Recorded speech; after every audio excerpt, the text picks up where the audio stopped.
നമസ്കാരം. കർമ്മ ന്യൂസിലേക്ക് സ്വാഗതം. നമുക്കറിയാം, നമ്മുടെ രാജ്യം മറ്റൊരു നിയമം കൂടി നടപ്പിലാക്കി കഴിഞ്ഞു. 24 മണിക്കൂർ കഴിഞ്ഞു, 48 മണിക്കൂർ കഴിയാൻ പോകുന്നു. എല്ലാവർക്കും അറിയാവുന്ന പോലെ തന്നെ ഇപ്പോൾ അതിനെ എന്നാണ് പറയാറ്. CAA അഥവാ പൗരത്വ ഭേദഗതി നിയമം. അത് ബില്ലല്ല, നിയമമായി കഴിഞ്ഞു. അപ്പോൾ അതിൻ്റെ പോർട്ടലുകൾ കേന്ദ്രം ഇതിനകം തന്നെ ജനങ്ങൾക്ക് ലഭ്യമാക്കി തുടങ്ങി. അപേക്ഷകളും സ്വീകരിക്കാൻ തുടങ്ങി. സ്വാഭാവികമായിട്ടും എനിക്കൊരു സംശയമുണ്ട്. എനിക്ക് ഉള്ള സംശയമാണ്, പാകിസ്ഥാനിലോ അഫ്ഗാനിസ്ഥാനിലോ ഒക്കെ ഉള്ള ഒരു അഭയാർത്ഥി ഇന്ത്യയിലെ പൗരത്വത്തിന് വേണ്ടിയിട്ട് കേരള സർക്കാരിൻ്റെ ഏത് പോർട്ടലിലാണ് അപേക്ഷിക്കേണ്ടത്? നിങ്ങൾക്ക് ആർക്കെങ്കിലും അറിയാമെങ്കിൽ പറ. കെ പോർട്ടൽ എന്നൊരു പോർട്ടൽ ഉണ്ടെങ്കിൽ അതിലാണ് അപേക്ഷിക്കേണ്ടത്, അതോ മറ്റേതെങ്കിലും പോർട്ടലുണ്ടോ? നിങ്ങൾക്ക് ഈ പോർട്ടലെ പറ്റിയൊക്കെ അറിയാമെങ്കിൽ അതൊരു കമൻ്റായിട്ട് ഇട്ടാൽ നന്നായിരിക്കും. ഏത് പോർട്ടലിലാണ് അപേക്ഷിക്കേണ്ടത് എന്നറിഞ്ഞിരുന്നെങ്കിൽ അവർക്കത് അത്രയേറെ ഉപകാരമായേ. നിങ്ങൾ ചിലർ ഇത് കേട്ട് ചിരിക്കുന്നുണ്ടായിരിക്കും. ഞാനൊരു ട്രോൾ പറഞ്ഞതാണ് എന്ന തരത്തിൽ തന്നെയായിരിക്കും നിങ്ങൾ ചിരിക്കുന്നത്. ശരിയാണ്, നമുക്ക് എല്ലാവർക്കും അറിയാവുന്ന പോലെ തന്നെ കേരള സർക്കാരിന് ഇതിനകത്ത് യാതൊരു പങ്കുമില്ല.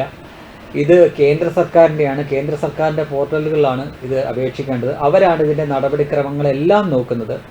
ഈ രാജ്യത്തെ ഏതെങ്കിലും സംസ്ഥാനത്തെ പഞ്ചായത്തോ വില്ലേജോ അല്ലെങ്കിൽ കളക്ടറോ മറ്റേതെങ്കിലും തദ്ദേശ സ്വയംഭരണ സ്ഥാപനങ്ങളോ ഇവരൊന്നും മേൽനോട്ടം വഹിക്കേണ്ടയോ അന്വേഷിക്കേണ്ടതായിട്ടുള്ള യാതൊന്നും ഇതിനകത്ത് വരുന്നില്ല.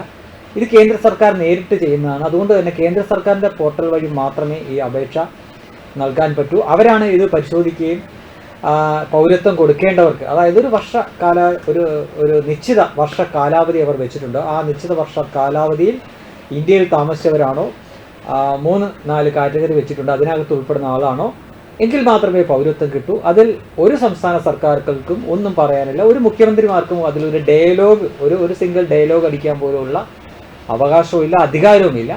ഇതാണ് യാഥാർത്ഥ്യം എന്നിരിക്കെ നമ്മുടെ മുഖ്യമന്ത്രി വന്ന് തള്ളിമറിച്ച എന്താ? അടിവരയിട്ട് പറയുന്നു പൗരത്വ ഭേദഗതി നിയമം ഇവിടെ നടപ്പിലാക്കില്ല എന്ന് പറയുമ്പോൾ ഞാൻ അടിവരയിട്ട് മറ്റൊരു കാര്യവും കൂടെ നിങ്ങളോട് പറയുന്നു.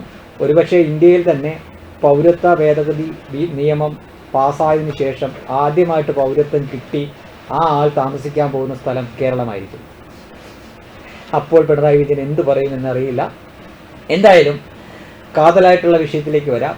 നിങ്ങളുടെ അറിവിൽ കേരള സർക്കാരിൻ്റെ ഏതെങ്കിലും ഒരു പോർട്ടൽ ഉണ്ടെങ്കിൽ, അതായത് പാകിസ്ഥാനിലോ അഫ്ഗാനിസ്ഥാനിലോ ബംഗ്ലാദേശിലോ ഉള്ള അവിടുത്തെ മൈനോറിറ്റിയായ, അവിടുത്തെ ന്യൂനപക്ഷമായിട്ടുള്ള ആളുകൾ, അവർക്ക് ഇന്ത്യയിലേക്ക് വരാൻ, ഇന്ത്യയുടെ പൗരത്വം കിട്ടാൻ വേണ്ടിയിട്ട് അവർ അപേക്ഷിക്കേണ്ടതായിട്ടുള്ള കേരള സർക്കാരിൻ്റെ ഏതെങ്കിലും ഒരു പോർട്ടൽ പേര് നിങ്ങൾക്കറിയാമെങ്കിൽ ഇതിൻ്റെ താഴെ കമൻ്റായിട്ട് ഇടുക. തൽക്കാലം അത്രയേ പറയുന്നത്. വെബ് ഡെസ്ക് കർമ്മ ന്യൂസ്.